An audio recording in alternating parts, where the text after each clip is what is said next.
Hello guys, मैं सोहित चौहान स्वागत करता हूं आपका एक और बार फिर माइंड टेड पे। और बच्चों, आज हम कंटिन्यू करेंगे आपका जो चैप्टर 2 है स्ट्रक्चर ऑफ एटम का। ये पार्ट आपका 8 है और जिसमें कि हम आपको आज समझाएंगे बच्चों की explanation of line spectrum of hydrogen. तो बच्चों, जिसका जो पिछला लेक्चर जिसने नहीं देखा वो जाइए और लिंक आपको डिस्क्रिप्शन में मिल जाएगी। पहले आप जो पार्ट 7 है उसको देखिए, उसमें हमने आपको स्पेक्ट्रम समझाया था और जो बोहर का हाइड्रोजन के लिए जो मॉडल दिया गया था उसको हमने समझाया था। पूरे एकदम डिटेल आपको हमने समझा दिया था उसमें। आज हम आपको बताएंगे कि जो आपका लाइन स्पेक्ट्रम जो आपने देखा था हाइड्रोजन के लिए, उसको थोड़ा और एक्सप्लेन करेंगे। आपकी एनसीईआरटी बुक में इसको थोड़ा एक्सप्लेन करके दिया है इन्होंने, तो वो जरा हम देखेंगे और उसके बाद हम सीधे चलेंगे आपके लिमिटेशन जो है आपका बोहर मॉडल ऑफ एटम पे। तो चलिए देखते हैं हम।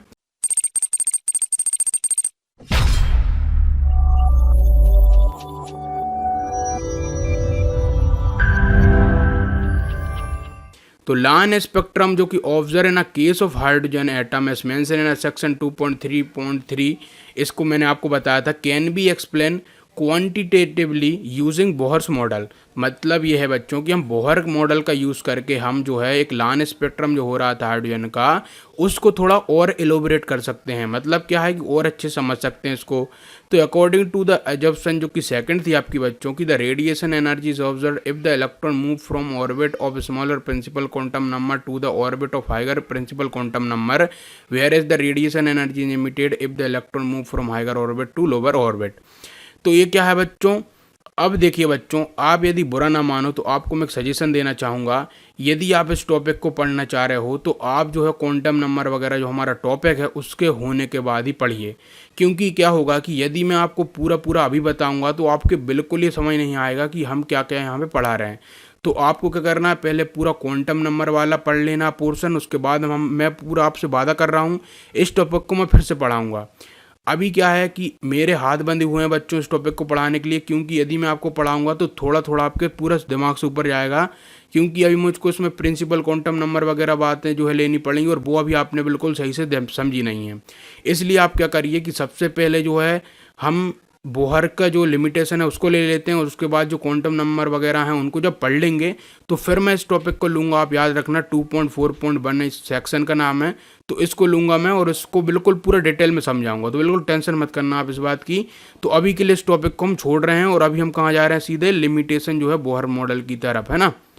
तो चलिए हम देखते हैं आपका लिमिटेशन ऑफ बोहर मॉडल। और हाँ बच्चों, एक और बात मैं आपको बता दूं कि कई बच्चे कमेंट में पूछ रहे हैं कि सर प्रॉब्लम्स आप क्यों नहीं कर रहे हो अभी। देखो बच्चों, मैं प्रॉब्लम इसलिए नहीं कर रहा हूँ क्योंकि मैं पहले पूरा थ्योरेटिकल पार्ट निपटाना चाह रहा हूँ।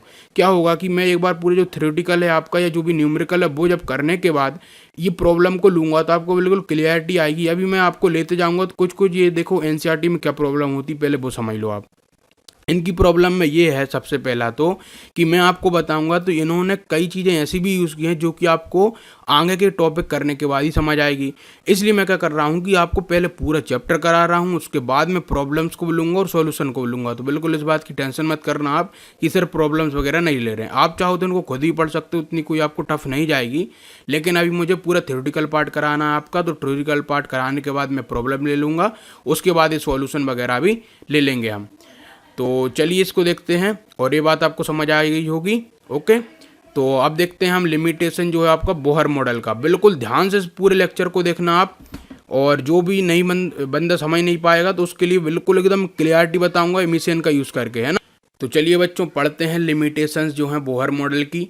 तो Bohr model of hydrogen atom was no doubt an improvement over Rutherford's nuclear model. अब बच्चों, आपने जो है रदर मॉडल पढ़ा हो तो अच्छी बात है, नहीं पढ़ा तो आप पढ़ लीजिए जाके, आपको मिल जाएगी वीडियो प्ले लिस्ट में जाके। तो रदरफोर्ड का जो मॉडल था बच्चों, उन्होंने जो न्यूक्लियर का मॉडल बनाया था उसका इम्प्रूवमेंट किया था आपके बोहर ने, और बोहर ने रदरफोर्ड के मॉडल से और अच्छा बताया हमको, है ना, मॉडल बना के। तो ये एक बात से तो भाई हम बोलेंगे कि अच्छी उनके एक प्रॉपर्टी है, अच्छी बात है कि उन्होंने रदरफोर्ड का जो मॉडल था उसको भी थोड़ा और निखारा और अच्छे से बताया हाइड्रोजन एटम को जो आपका बोहर मॉडल का था। तो ये तो अच्छी बात हुई, है ना, कुछ कुछ अच्छाइयाँ दी हैं। अब लिमिटेशन भी देखेंगे, बिल्कुल टेंशन मत लो आप। as it could account for the stability and line spectra of hydrogen atom and hydrogen like ions. For example, आपका हीलियम पॉजिटिव, लिथियम आपका 2 पॉजिटिव, बेरिलियम आपका 3 positive and so on. However Bohr's model was too simple to account for following points. अब यहाँ पे जरा ध्यान से इस बात को समझना कि इन सारी चीज़ों से, है ना, यहाँ तक आपका सब कुछ लिमिटेशन लिमिटेशन नहीं, इन्होंने मेरिट्स बताई हैं. मतलब कि क्या क्या अच्छाइयाँ थी बोहर मॉडल की. मतलब क्या थी, सबसे पहली तो रदरफोर्ड के मॉडल को भी जो है और इम्प्रूवमेंट करके ये बताता है. उसके बाद हमारा जो है हाइड्रोजन की स्पेक्ट्रा को भी अच्छे से समझा देता है. और जो हाइड्रोजन के ही तरह दिखने वाले जो एक इलेक्ट्रॉन को धारण करने वाले एलिमेंट्स हैं, जैसे कि हीलियम हुआ जो कि एक इलेक्ट्रॉन है, इसके पास लिथियम, ये सब इनके बारे में भी हमको अच्छे से बता देता है. लेकिन बात यहाँ पे थोड़ी और बढ़ती है, तो उसमें इसकी लिमिटेशन भी आ जाती है. और वो लिमिटेशन क्या क्या है जरा उसको पढ़ते हैं हम एक एक करके. तो सबसे पहली लिमिटेशन इसमें ये थी कि it fail to account for the finer details डाउलेट्स that is to closely space line. मतलब क्या है बच्चों की, ये जो है फेल हो गया बताने में, जो कि आपका एक फाइनल डिटेल को, जो कि एक डाउट उसमें हमको डाउट था, that is to closely space line of hydrogen atom spectrum observe using sophisticated जो कि स्पेक्ट्रोस्कोपिक टेक्निक. तो बच्चों जहाँ पे मैंने बताया था आपको डार्क स्पेसेस आ रही थी, यहाँ पे जो स्पेसेस लाइन्स आ रही थी उनको ये सही से नहीं बता रहा था, है ना, ये मॉडल. और this model is also unable, क्या था ये, this model is also unable to explain the spectrum of atom other than hydrogen. For example helium atom which possess only 2 electron. Further Bohr theory was also unable to explain splitting of spectral line. अब बच्चों इन्होंने क्या किया, Bohr ने hydrogen तक तो बता दिया, लेकिन हाइड्रोजन के बाद की जो एलिमेंट थे हीलियम वगैरह या फिर आगे के जो भी थे जिसमें कि 2 इलेक्ट्रॉन थे, उनको नहीं बता पा रहा था ये. और आगे हम बोलें कि जो बोहर की जो थ्योरी थी वो आपकी क्या हो गई, अनेबल हो गई एक्सप्लेन करने में. जो स्प्लिटिंग होता है स्पेक्ट्रल लाइन का, मतलब जो टूटती ना या बिखरती हैं in the presence of magnetic field, और उसको हमने जी मैन इफेक्ट कहा. और ये आप क्लास 12th में पढ़ोगे बच्चों, ये जी मैन इफेक्ट क्या है आपका.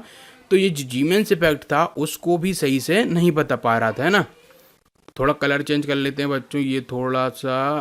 तो जीमेंस इफेक्ट जो था वो भी ये सही से नहीं बता पा रहा था. और एन इलेक्ट्रिक फील्ड जो कि स्टार के इफेक्ट था वो भी. मतलब कि ये सारी चीज़ें हमको जीमेंस इफेक्ट में पता चलेगी, स्टार इफेक्ट में पता चलेगी, जो बोहर की थ्योरी एक्सप्लेन नहीं कर पा रही थी.